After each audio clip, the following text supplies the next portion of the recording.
Presented by Maitri Express Music.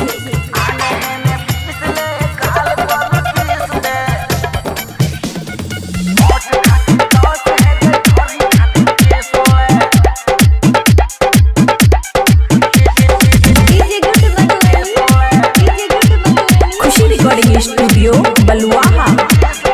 हे गई साटा के अइलही तू नाचैले बंगाल से, पागल बनै नाची गोरे गोरे गाल से, कियो नहीं बचल तोहर लव वाला चाल से। हमहू दीवाना छियो खुला खुला बाल के, आने हेने फिसले गाल पर किस दे। होठ खातिर 10 है गई ढोरी खातिर 20 है।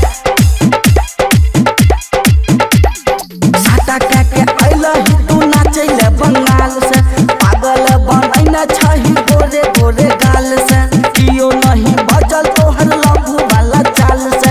हमहू दीवाना छियो खुलल खुलल बाल के, आने हेने फिसले गाल पर किस दे। होठ खातिर 10 है गई ढोरी खातिर 20 है।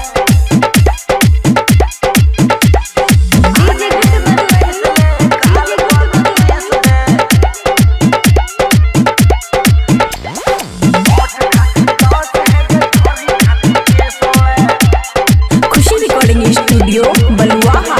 बोरे बोरे देह गदरैल छोगे, अखन जवानी तोहर ऐल छोगे, भीतरी में आग धधकल छोगे, देखिए कमोन सन थल छोगे। आने हेने फिसले गाल पर किस दे। होठ खातिर 10 है गई ढोरी खातिर 20 है। पना की अमन पवी संतोष साजन खींचता हूँ ढोरी पलकी, तू एगो शिकार कर सबके तीर, अखन लागल छाई बुची है गे भीर। आने हेने फिसले गाल पर किस दे। होठ खातिर 10 है गई ढोरी खातिर 20 है।